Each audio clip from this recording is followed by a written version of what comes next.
Alhamdulillah, alhamdulillahilladzi khalaqal insan 'allamahul bayan wa hadzarahu min afatil lisan. Asyhadu an la ilaha illallah wahdahu la syarikalah syahadatan taftahu liqailiha abwabal jinan wa yughlaqu anhu abwaban niran. Wa asyhadu anna Muhammadan abduhu wa rasuluhu al-mu'ayyadu bil mu'jizati wal burhan.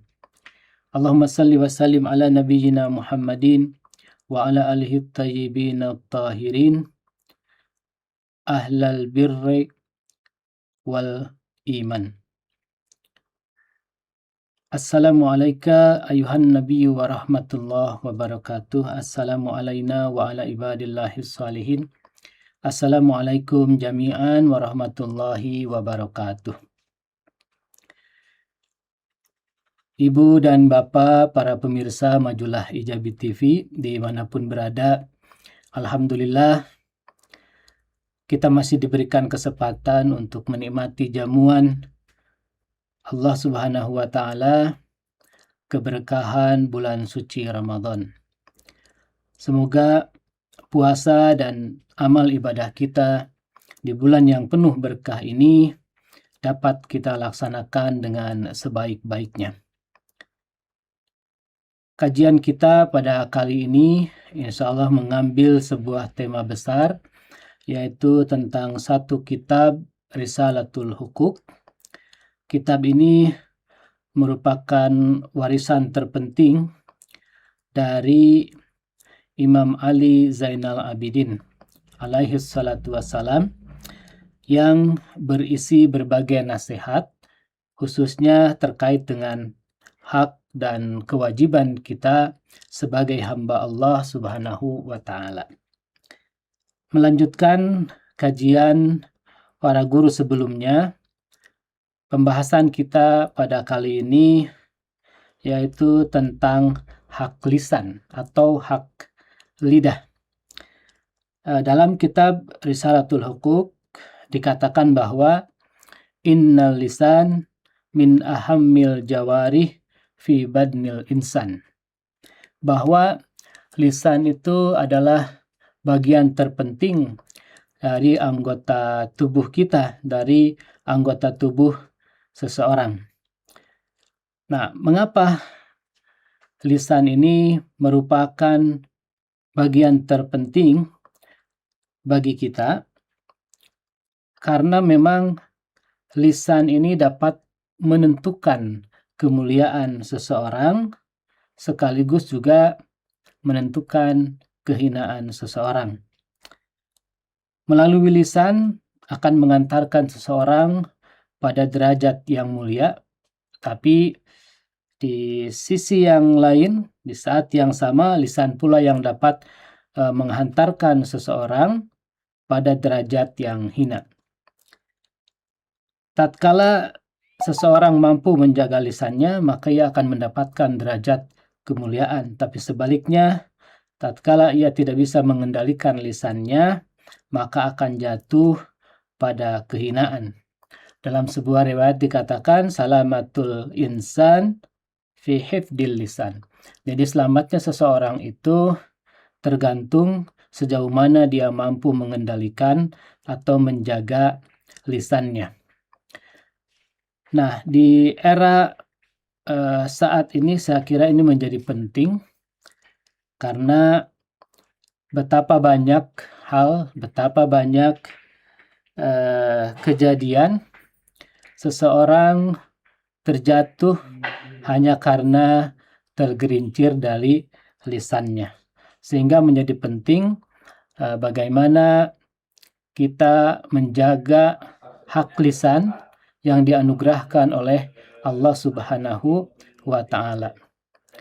Dan sekaligus lisan ini adalah satu hal yang patut kita syukuri, ya, karena melalui lisan inilah manusia bisa melahirkan berbagai karya, ya. Melalui lisan ini pula betapa banyak anugerah yang Allah alirkan kepada kita melalui satu media yang bernama lisan. Lalu Ibu dan Bapak para pemirsa yang dirahmati Allah,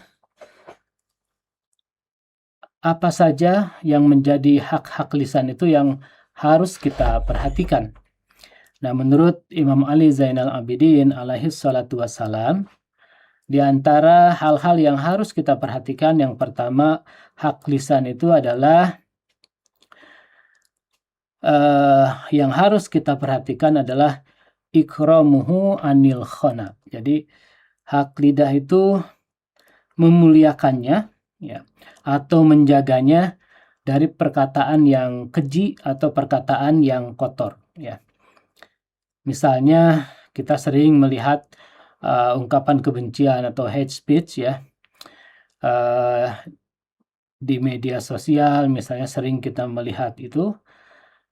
Nah, perkataan-perkataan itu semestinya dijauhi, ya. Sebagai hak lisan kita harus menjauhi perkataan-perkataan keji dan kotor.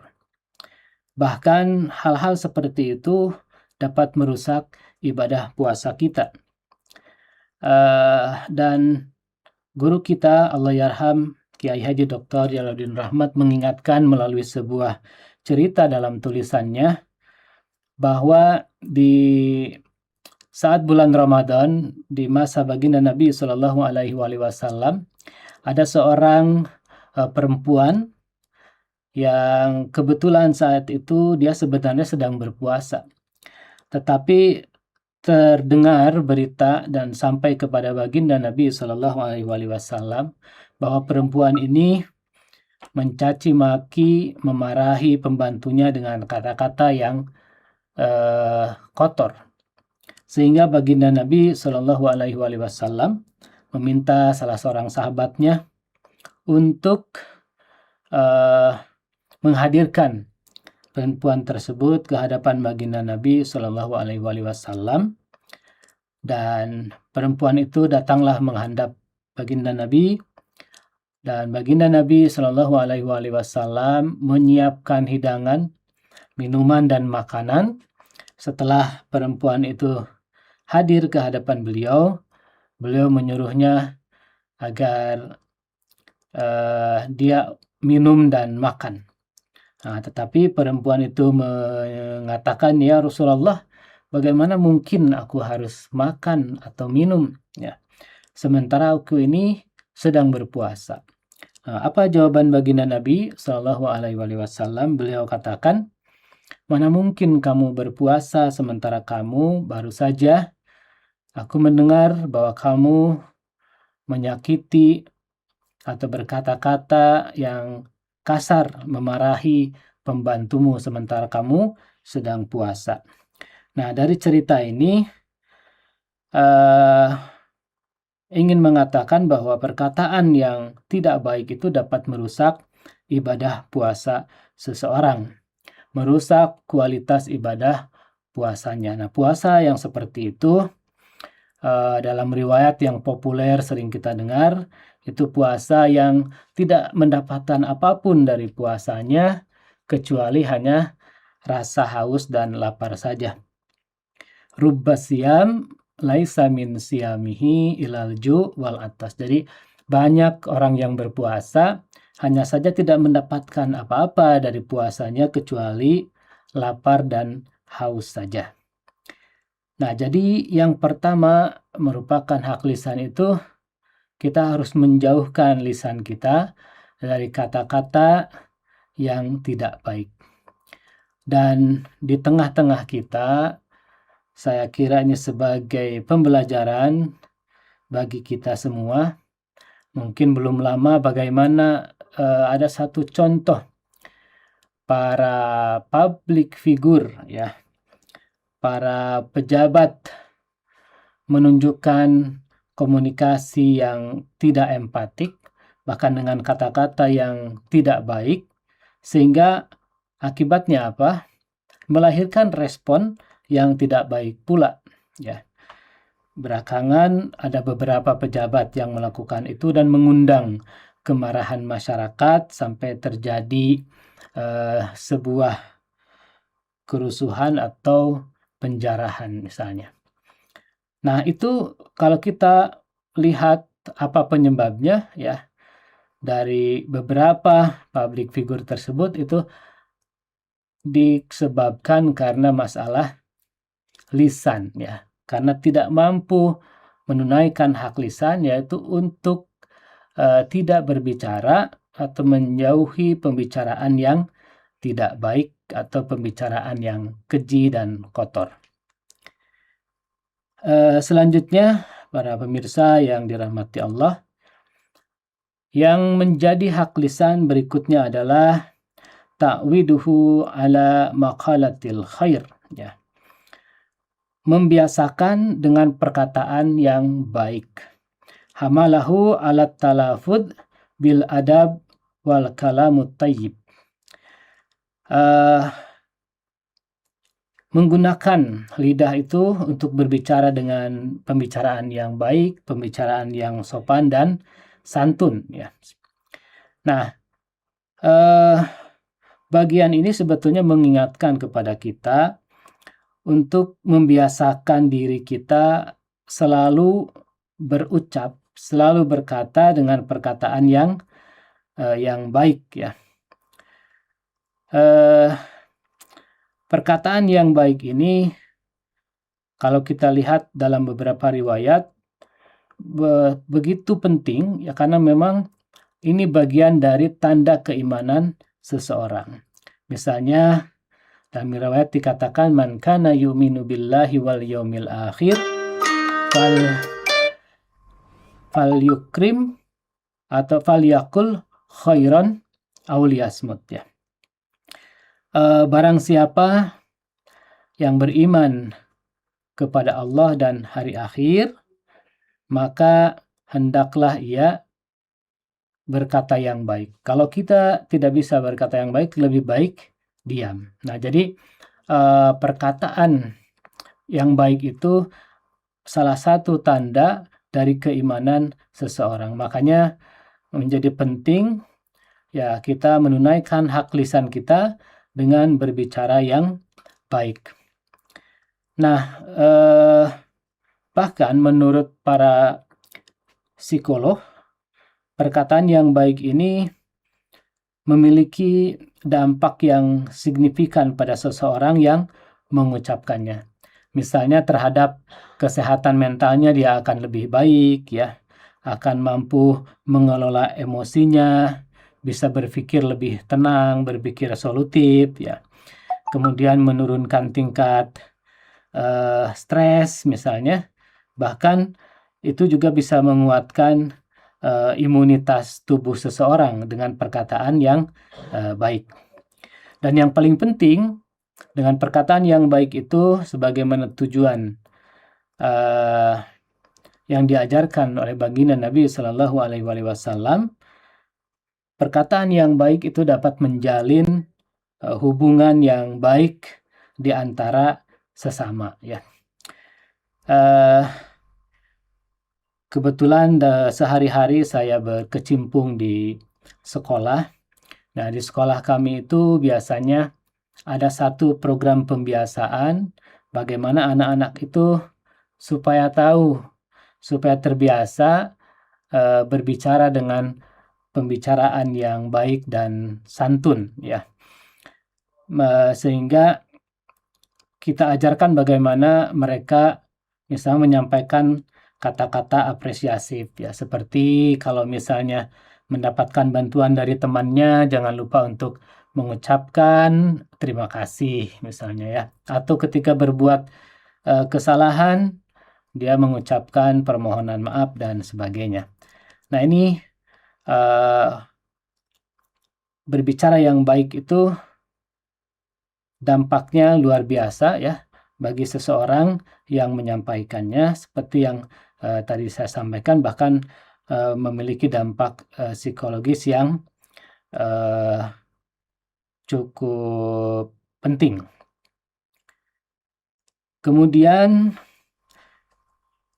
yang berikutnya, ya tadi sudah dua saya sampaikan, hak lisan ini meninggalkan perkataan yang keji atau kotor, lalu membiasakan perkataan yang baik. Nah, bagian berikutnya yang bagian ketiga ya, bahwa salah satu hak lisan itu adalah ijmamuhu wa sukutuhu illal maudu'il hajah min umuri diniyah wa dunyawiyah. Kita harus berusaha untuk banyak berdiam kecuali jika diperlukan, dan memang itu ada manfaatnya baik urusan dunia ataupun urusan agama gitu ya. Nah, kalau tidak ada yang urgent, maka diam itu menjadi pilihan yang lebih baik. I'fa'uhu wa mana'uhu minal khawd fi fudulil qaul alladhi la ya'udu alaihi wala 'alan nasi bil khair. Hindarkanlah lisanmu, i'fa'uhu wa mana'ahu ya. Hindarkanlah lisanmu dari banyak bicara yang di dalamnya itu tidak ada kebaikan bagi diri sendiri maupun orang lain. Nah, ini dua hal ini ya, berdiam diri, tidak banyak bicara, itu juga ternyata merupakan hak lisan yang sangat penting untuk kita perhatikan. Bahkan berdiam diri ini memiliki keutamaannya tersendiri. Misalnya salah satu praktek yang harus ditempuh oleh para sufi dalam dunia tasawuf, perjalanan mereka menuju Allah Subhanahu wa taala, perjalanan mereka taqarrub kepada Allah Subhanahu wa taala itu melalui satu jalan yang dikenal dengan as-sumt ya. As-sumt itu adalah praktik berdiam diri ya. Mereka mencoba mengendalikan lidahnya dengan membiasakan untuk banyak berdiam dan mengurangi pembicaraan. Berdiam juga sebenarnya ini ada kaitannya dengan ibadah puasa yang kita jalankan saat ini. Dalam syariat terdahulu kita tahu bahwa ibadah puasa itu bukan hanya menahan makan atau minum, melainkan juga puasa berbicara. Misalnya dalam surah Maryam, Allah berfirman, A'udzubillahi minasyaitonirrajim, inni nadzartu lirrahman sauman falan ukallimal yaum insiya. Sesungguhnya aku bernadar kepada Allah yang Maha Pengasih, sauman ya, dengan berpuasa, yaitu puasanya falan ukallimal yaum insiya, dengan tidak berkata-kata kepada manusia, dengan tidak berkata-kata kepada orang lain.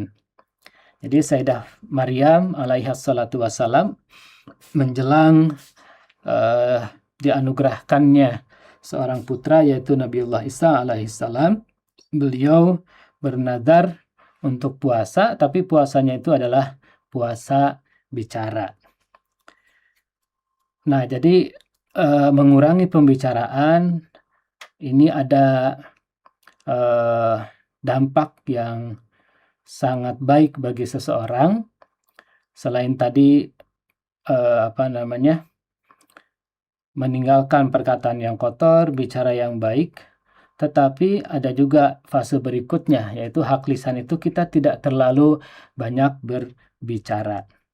Nah, namun pertanyaan berikutnya, nah, diam atau mengurangi pembicaraan itu apakah selalu dalam posisi baik ya, atau hanya kondisional saja? Nah, memang berdiam itu tidak selamanya emas ya. Berdiam itu tidak selamanya baik. Tentu ini kondisional. Ada di saat-saat tertentu kita tidak bisa berdiam diri. Tatkala misalnya dihadapkan pada situasi katakanlah ada kemaksiatan, kemungkaran di depan mata kita, ada penindasan di depan mata kita, ada bentuk ketidakadilan di depan mata kita, maka diam dalam kondisi seperti itu tentu tidaklah tepat. Kita harus menyuarakan ya sesuai dengan kemampuan kita, dan kita punya teladan dalam hal ini. Bagaimana kita belajar dari keluarga baginda Nabi Shallallahu Alaihi Wasallam, dari para imam, atau misalnya contoh yang sangat mewakili, yaitu dari Sayyidah Zainab alaihi salatu wassalam, ketika beliau ditinggalkan syahid oleh Imam Husain alaihi salatu wassalam. Sayyidah Zainab yang mewakili, yang menjadi juru bicara, mewakili Ahlul Bait Nabi alaihi salatu wassalam untuk terus menyuarakan kebenaran, sehingga sahadahnya Imam Husain alaihi salatu wassalam itu menjadi bermakna, bahkan menjadi satu titik sebuah kesadaran bagaimana kebenaran itu ditegakkan oleh Imam Husain alaihi salatu wassalam, dan agama yang diperjuangkan Imam Husain masih bertahan hingga saat ini itu karena suara yang atau karena lisan ya yang terus menyuarakan kebenaran yang disampaikan oleh Sayyidah Zainab alaihi salatu wassalam. Jadi diam di sini tentu kondisional ya. Diam yang baik yang dimaksud adalah mengurangi pembicaraan yang tidak bermanfaat ya. Meninggalkan pembicaraan yang tidak ada maknanya atau pembicaraan yang sia-sia. Dan memang misalnya Imam Syafi'i mengatakan salah satu kebaikan itu adalah meninggalkan pembicaraan yang tidak ada manfaatnya, meninggalkan pembicaraan yang sia-sia. Nah, lalu bagaimana sebetulnya yang terbaik? Apakah baik, kembali ke tadi, apakah baik itu diam itu selamanya baik atau tidak ya? Nah, tentu ini kembali bahwa ada situasi di mana kita harus menyuarakan, tapi ada juga situasi yang lebih baik kita diam.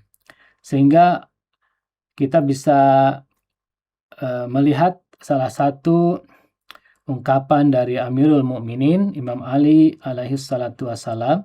Beliau mengatakan, la khaira fis samti anil hukmi kama annahu la khaira fi qawli bil jahli ya. Fil qawli bil jahli. Beliau mengatakan, la khaira fis samti, tidak ada kebaikan dalam diam, anil hukmi, atas sebuah hukum.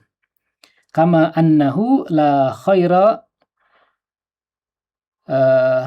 sebagaimana tidak ada kebaikan, fil qawli bil jahli, dalam berkata-kata dengan ketidaktahuan. Lalu Imam Ali Zainal Abidin alaihi salatu wassalam, beliau juga pernah ditanya dalam satu kesempatan, wahai Imam, mana yang lebih baik, diam atau berbicara? Lalu Imam menjawab, masing-masing diam dan bicara itu memiliki sisi keburukan. Nah, jika keduanya terbebas dari keburukan, kata Imam, maka berbicara adalah lebih baik daripada diam. Kenapa? Karena Allah Subhanahu wa Ta'ala mengutus para nabi, mengutus para imam, para wali ya, itu tidak dengan diam ya. Sesungguhnya Allah Subhanahu wa Ta'ala mengutus para nabi, para imam itu dengan perkataan ya. Nah, sehingga dua-duanya memang memiliki sisi keburukannya. Ibu dan Bapak, para pemirsa majalah IBJAPI TV yang dirahmati Allah, sebagai penutup dari pembahasan hak lisan ini, saya ingin mengutip satu ungkapan dari Imam Ja'far As-Shadiq alaihi salatu wassalam. Beliau mengatakan, Jumi'al khairu kulluh fi salasati khisal. Bahwa seluruh kebaikan itu dapat dikumpulkan dalam 3 hal. Ya. Yang pertama, an-nadhari, yaitu melihat.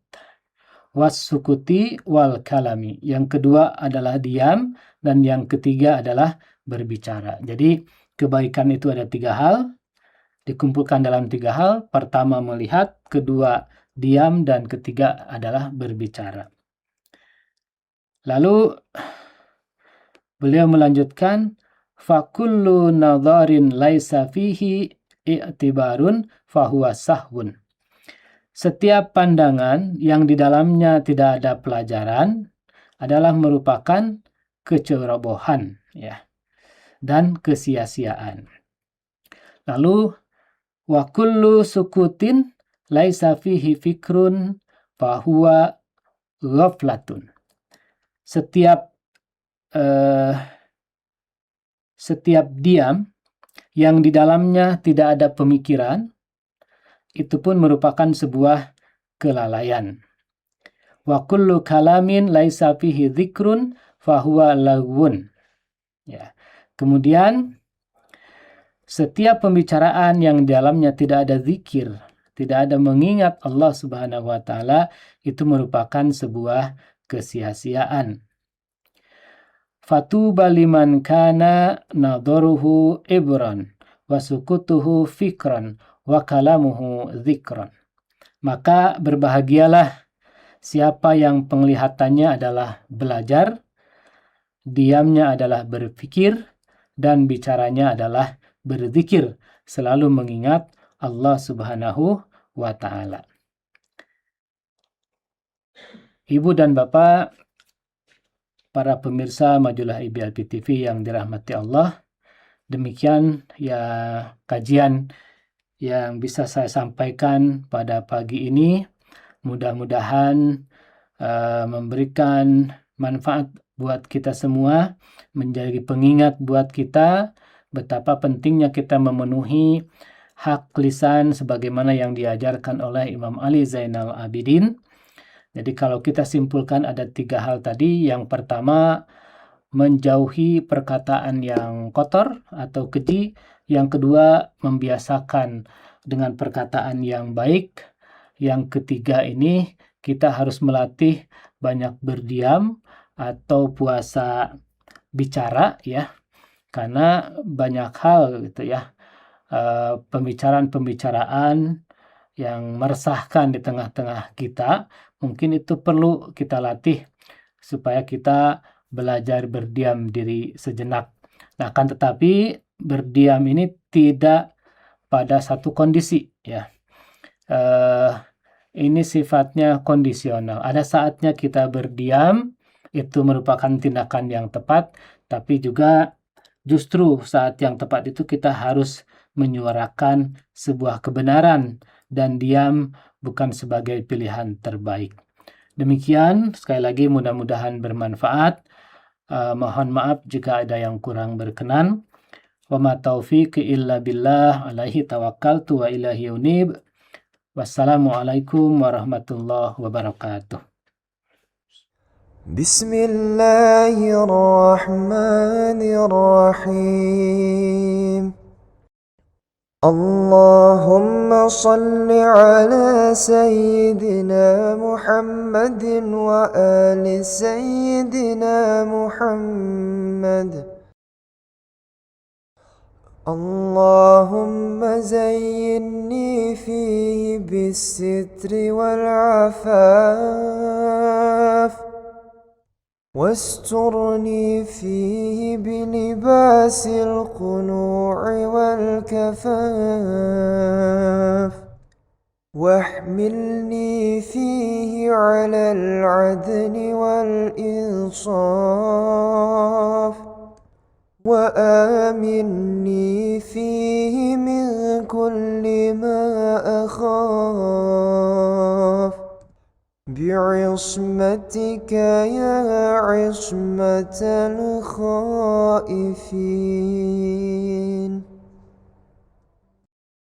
Allahumma ya Allah, hiasi aku di bulan ini dengan jubah kesucian diri. Busanai aku dengan pakaian kecukupan diri. Tuntun aku untuk senantiasa adil dan taat. Selamatkan aku dari setiap ketakutanku. Dengan perlindunganmu, wahai tempat bernaung bagi mereka yang ketakutan.